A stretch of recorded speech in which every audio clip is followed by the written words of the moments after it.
So I have been able to see some of the things that goes on as in their real life. You tend to look at them as if they are gods. And their congregants tend to follow them, hook, line, and sinker, with every word that comes from their mouth. Their wives goes through a lot. Hello, friends. Thanks for joining us. To whom much is given, much they say is expected. And with this statement, a lot has been happening to so many persons who, by the virtue of their positions, have some congregations or congregants under them. So, with that mindset, people tend to demand a lot, expect so much from this said person. Today, I'm looking at the minister's wife. Yes, I am particular about the pastor's wife. So when I say the minister's wife, I mean the wife to every pastor, every evangelist that have to move from place to place, or probably they are stationed in a particular congregation to oversee 1, 2, 3, 4, or 5 churches. So with the statement I had made earlier, this has become a kind of trend. If you're a minister's wife out there, I'm giving you a shout out, and I'm also encouraging you to do what you need to do, not beyond your power, because it is impossible to meet the needs of everybody on earth. And when you are under pressure to do so many things, at the end of the day, you break down. So I want to talk about some of the pains that these people are going through. Some of the hidden pains, the grief, the heaviness in their hearts, that it is difficult for them to share, or they even have some friends they will share with, and such friends will like, even you too, Abba. You're a minister's wife now, you're not supposed to be talking about this kind of a thing.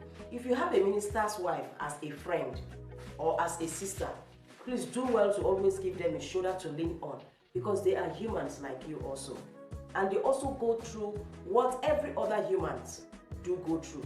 So when you have them coming around you to talk about some things, that's the only way they can ease off, knowing fully well that it is not all of the time that they would want to speak. So when you have that privilege of hearing them out, they come to you probably because they believe that sharing with you will give them a certain kind of relief. Okay, in recent times, I have been close and exposed to some ministers and their families. Now, I'm talking about ministers in general now, both whether they are male or female. But for this video, I am focusing on the female counterpart. So I have been able to see some of the things that goes on as in their real life. You know, when they put on their collar, for the ones that put on collars, where their suit appear very neat and very sweet with their flashy cars, for the ones that have cars, and the ones that doesn't have cars, they still dress very properly, and they come to the podium, just that platform in their churches or in the congregation where they are being invited to minister. You tend to look at them as if they are gods. And their congregants tend to follow them, hook, line, and sinker, with every word that comes from their mouth. Now that aside, their wives goes through a lot. Some of them suffer from loneliness. Some of them are not actually fulfilled because of the kind of persons they married, the kind of life that their husbands live outside the platform, outside the podium. And it's a kind of difficult for them to even talk about it. Some pastors are actually wolves in sheep clothing. They are the thing that my people call dogs that decide to eat up the bones that were used to decorate his neck. Some pastors, some ministers are like that, and their wives have to deal with all of these things. Some of these ministers' wives may not even know the extent to which their husbands are into this kind of lives. You see them going for programs. They don't go with their wives. A program they will stay for 2 days, 3 days, 1 week. They go by themselves. They leave the house all alone, but they have gone with some other persons. I am not saying every minister is like that, disclaimer, please. But I am talking about some of those bad eggs and what their wives will have to go through just to keep them on track. There is always life after the platform. There is always a life outside that podium where they stand to release words and instructions to people. And that is the life I'm talking about.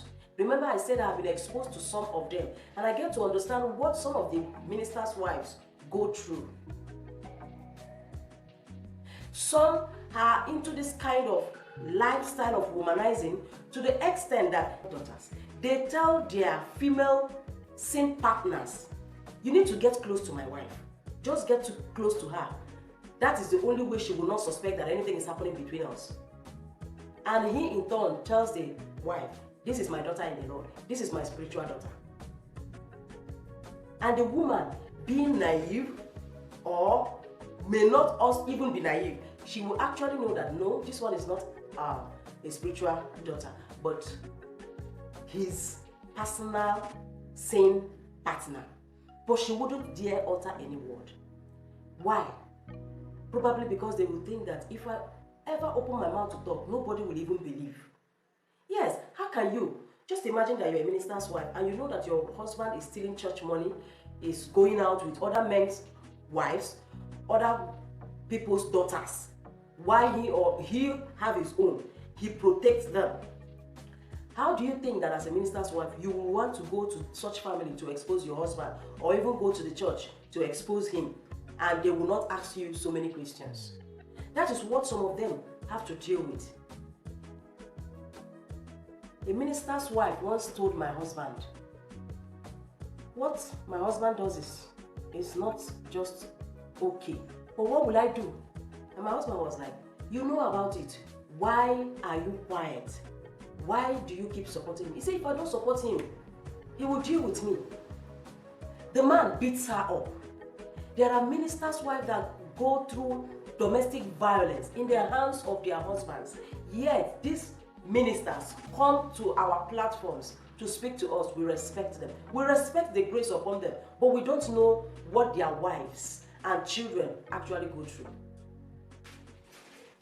They go through that. The only way you can help a minister's wife is by being civil.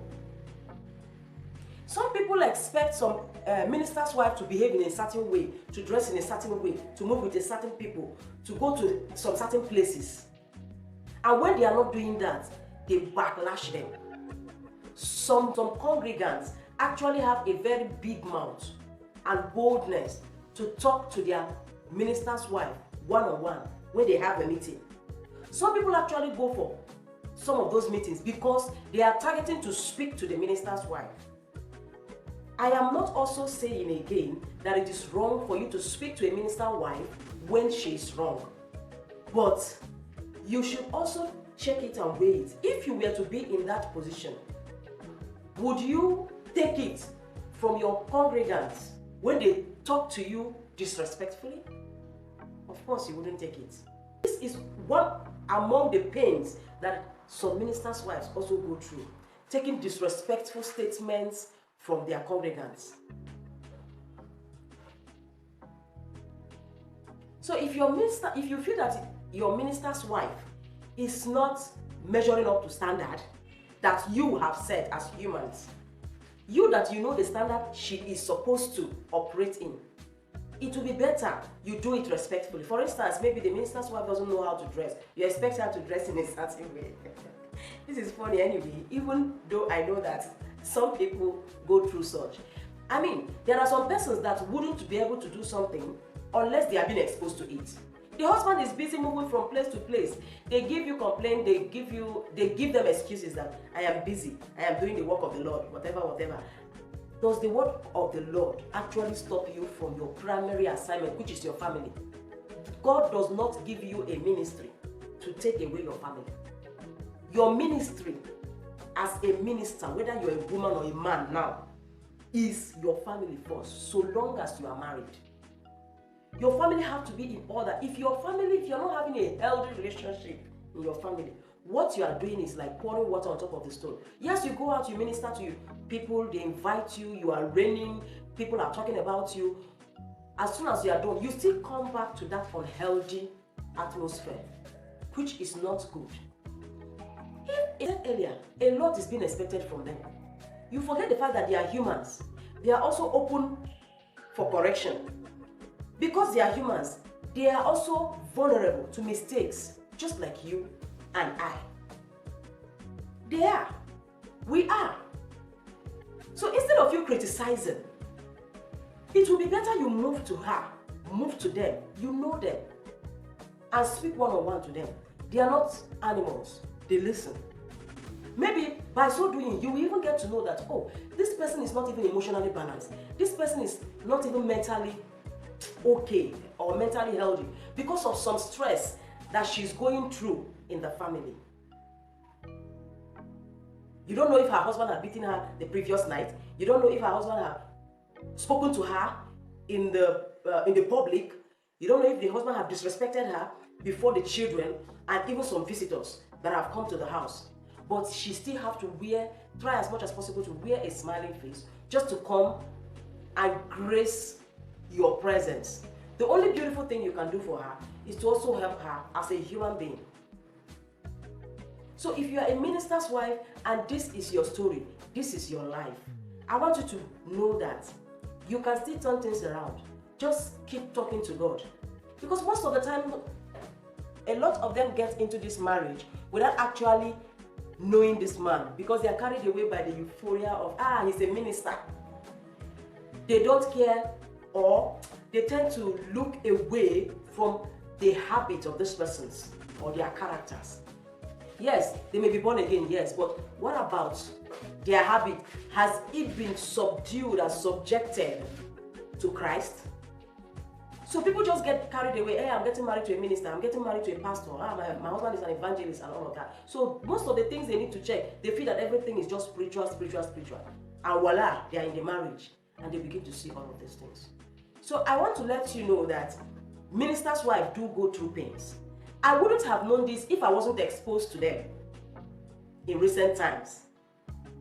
That was when I get to know that we expect a whole lot from these people, without even minding that they themselves might be going through domestic abuse, emotional abuse, physical abuse, and all whatnot.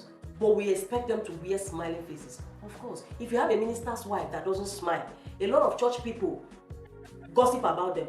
That's our pastor's wife. Now, why? I know they do like pastor. If to say that because of her alone, I follow even date this church. Unlike the husband that is all over the place. Hello, hi, how are you? The husband will visit. But the woman, she's always unhappy. How can you have this kind of husband and you are not happy? How can you know? When you have not gone through, or you have not even gone to meet her, you have not spent like 48 hours in that house to know, to see a little of what she's going through. Yes, minister's wife do go through a lot of pain, which they find difficult to share with the outsiders, because these their husbands.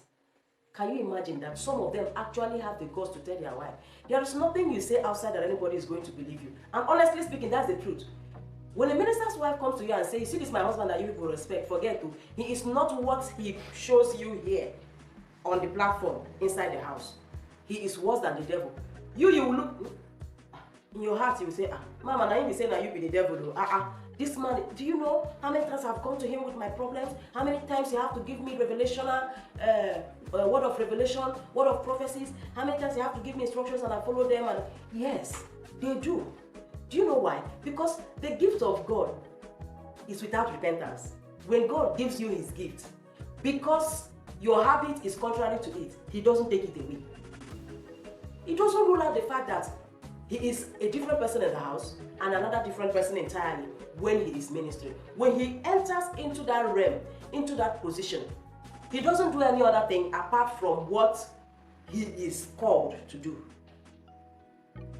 So please, learn to love your minister's wife.